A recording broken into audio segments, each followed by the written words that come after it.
Hey, it's NPR's Book of the Day. I'm Andrew Limbong. Senator John Fetterman is on the pod today. He's written a memoir titled Unfettered. It's about his come-up in politics and the stroke he suffered as he was running for office. He's an interesting figure in the world of democratic politics. He says he doesn't feel the need to push back against every single thing President Trump says or does, that there are certain hills he's not willing to die on. But this interview takes an interesting turn when NPR's Scott Detrow asks Fetterman, what are his hills? Find out after the break.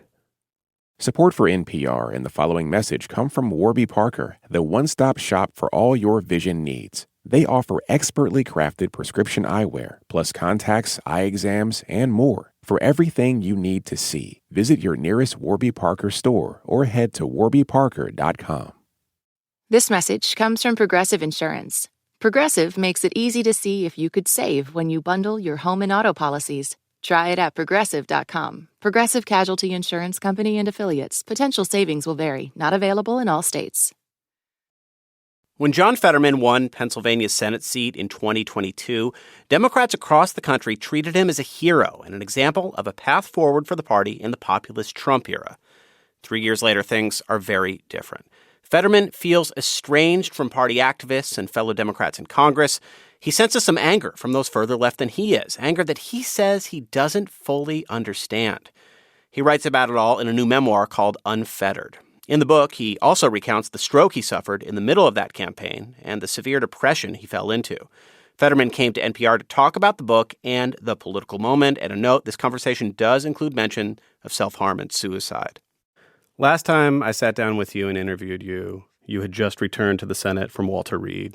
It was a pretty emotional conversation. You were still processing your treatment and what came next. I wanted to ask a little bit about that because there's parts of this book where it seems like you're saying that you've at times regretted being so open about your mental health struggles. Is that accurate? No, I'm not. I don't regret it, but it's like people have been willing to use it or to create an impression that's just not true. And I've had a lot of people reach out to me over the years since, people, and it's an honor to speak to people and help them, speak to them, to their experience, because sometimes people can feel alone or where I'm at. Yeah. And I'm not sure exactly how many resources and how much support that they have.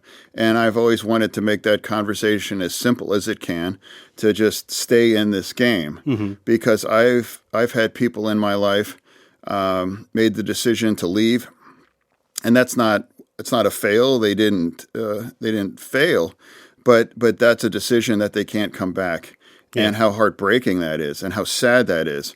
And, anyone's talking about suicide. Suicide.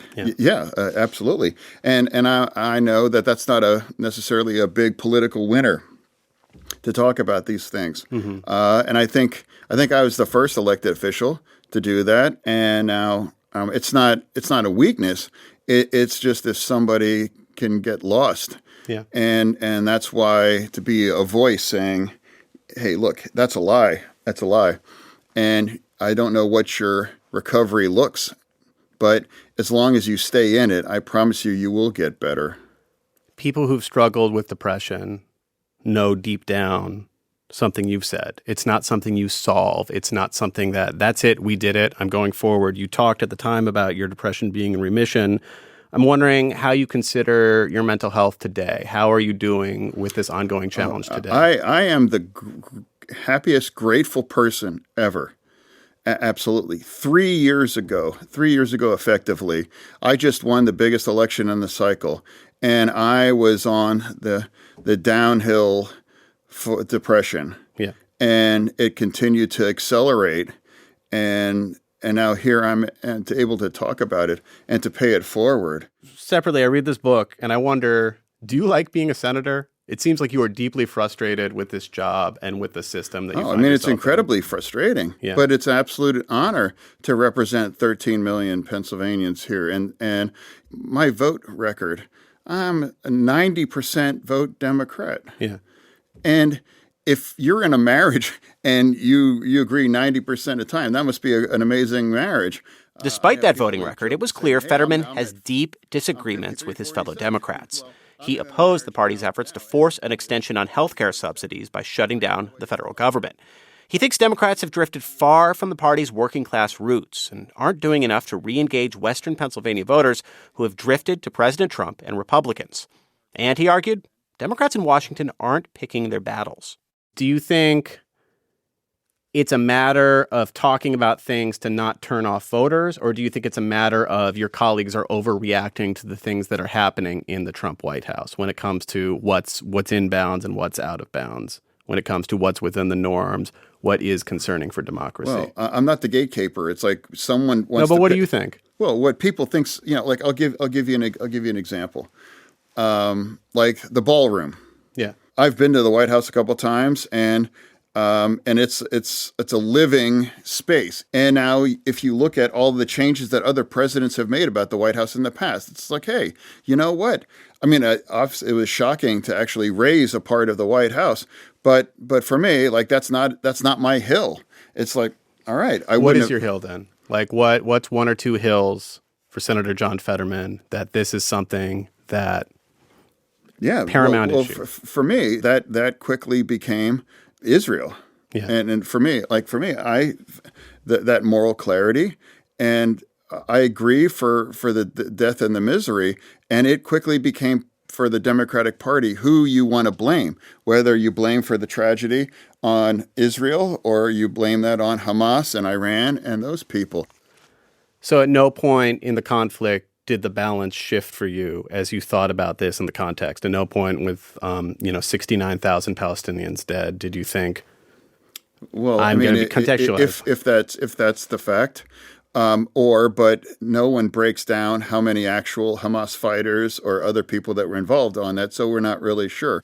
What you just laid out is not a very popular view within the Democratic Party right now.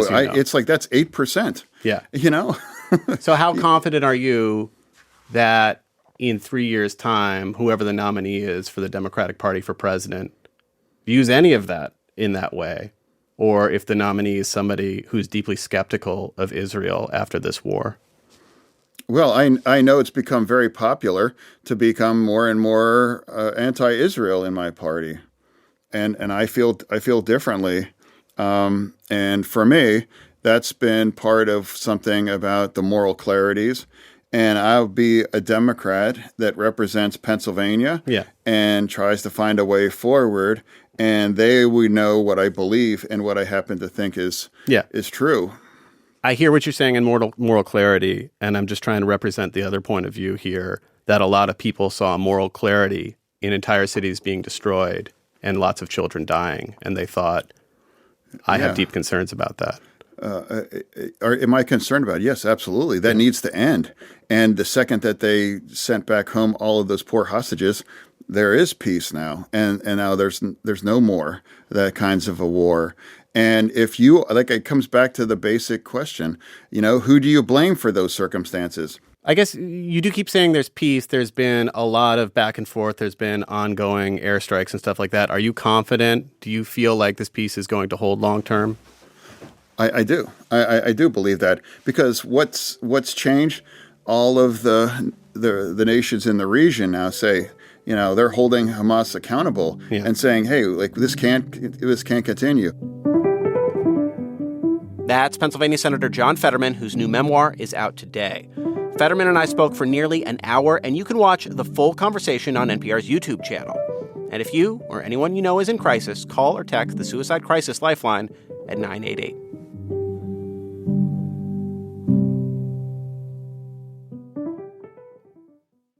Hey, Andrew here, the host of NPR's Book of the Day podcast. And yeah, I love new books, but there's just something about rereading an old favorite.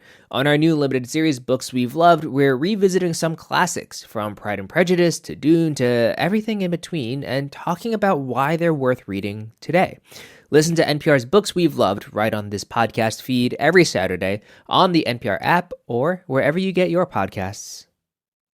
This message comes from the Sierra Club, fighting to protect America's national parks and forests. These public lands are the nation's legacy, and their future is worth fighting for. Donate at sierraclub.org/NPR, and your gift will be matched. Support for NPR and the following message come from Rosetta Stone, the perfect app to achieve your language learning goals no matter how busy your schedule gets. It's designed to maximize study time with immersive 10-minute lessons and audio practice for your commute. Plus, tailor your learning plan for specific objectives like travel. Get Rosetta Stone's lifetime membership for 50% off and unlimited access to 25 language courses. Learn more at rosettastone.com/NPR. This message comes from Bombas. Treat your feet right this season with merino wool, cashmere, long staple cotton, and more. Premium materials, better basics. Visit bombas.com/NPR and use code NPR for 20% off your first order.